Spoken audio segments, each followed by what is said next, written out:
And we begin this evening with that attempted kidnapping in Vancouver. Thanks for joining us. I'm David Molko. Tonight, the suspect is behind bars and two 11-year-olds who escaped are sharing their stories. Catherine Cook talked to the kids and their parents. We're selling lemonade.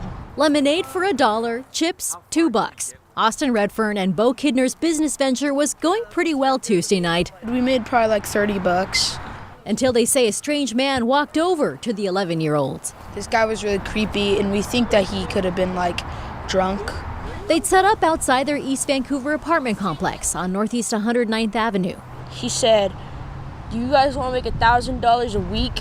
And we said, "No, thank you." And then he tried to take Austin to the end of the road to the stoplights. Some guy grabbed me, and he tried to take me, but I kicked his shin, and I ran. It's what saved him, really, is his skills, knowing how to get away, knowing how to fight. That's Austin's mom, Tara. She says the boys ran home terrified. We called my mom, and then my mom called the cops, and my dad drove up to the guy.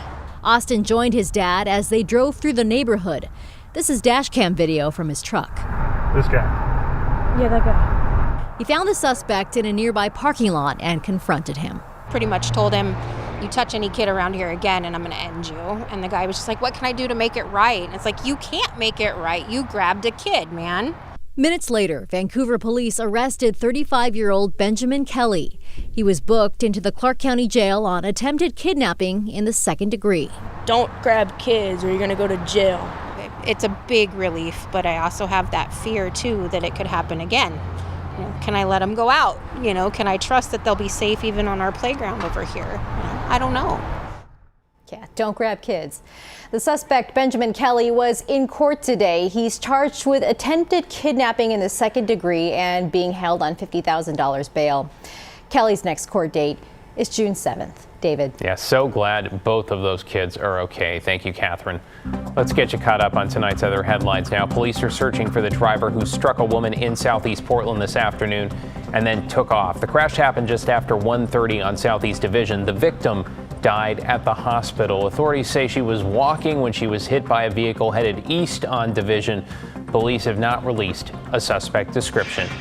In Northeast Portland, a search is ongoing for the suspect who shot and killed a man this morning near Providence Hospital. The victim was found near Northeast Gleason and 55th. A gun was found about 2 blocks away on church property. Police have not confirmed if it is connected to the shooting. And police have shut down a chop shop in Gresham on Friday. Officers from Portland and Gresham say they tracked a stolen car to a spot on Northeast Wasco Street. They say the area was full of stolen vehicles along with tools to take cars apart and to replace their VIN numbers. All in all, they recovered 31 stolen vehicles and seized 10 illegal firearms, they say. Officers also arrested 34-year-old Christopher Young, who faces 51 charges.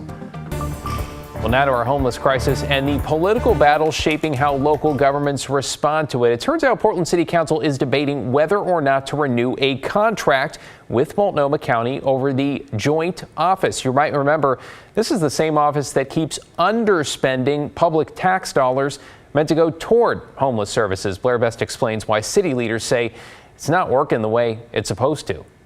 We must remain accountable. Inside council chambers Wednesday, Portland City Commissioners debate the ongoing homeless crisis. A point of contention, their contract with the Joint Office of Homeless Services. That's the city and county-run group that provides a majority of the homeless resources in the area. That the problem on our streets goes well beyond just the question of housing. Mayor Ted Wheeler is asking the county for $25 million to fund his 6 mass-sanctioned homeless campsites.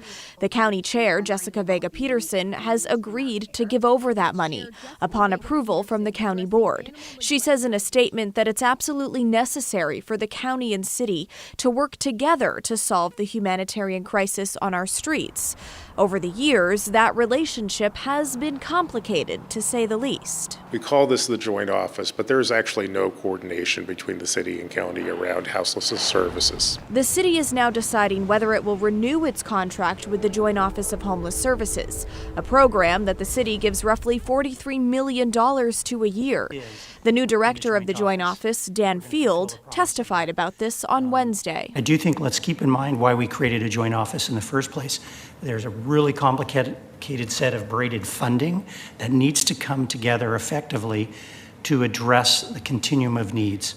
Though Commissioners Mingus Mapps and Renee Gonzalez are reluctant to renew the contract with the Joint Office, we caught up with them outside Council chamber. This is a very bad contract. No business, no government, no individual in their right mind would sign a contract like this. So we can make progress, I'll support it, but I will not support renewing under its existing terms. I'm deeply committed to investing in houselessness services. One of the problems right now, though, is the city has no influence over how those dollars actually get spent.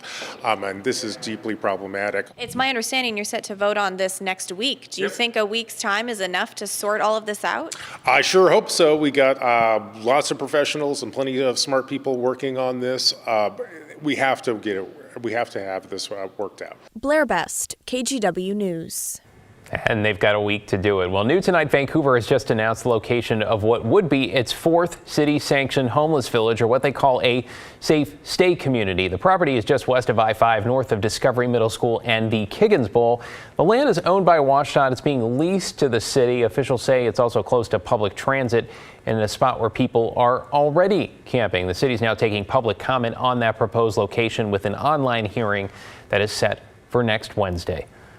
Also new at 11, one of Multnomah County's deputy district attorneys is now after his boss's job. Today, Nathan Vasquez announced he hopes to unseat Mike Schmidt in the 2024 race for DA. Now, in a campaign statement, Vasquez says he's lived and worked in Multnomah County since 1999, with more than 20 of those years in the DA's office. Vasquez told the Oregonian he is running in response to what he sees as failed leadership on gun violence and a drug addiction crisis. So far, the 46-year-old is Schmidt's only challenger.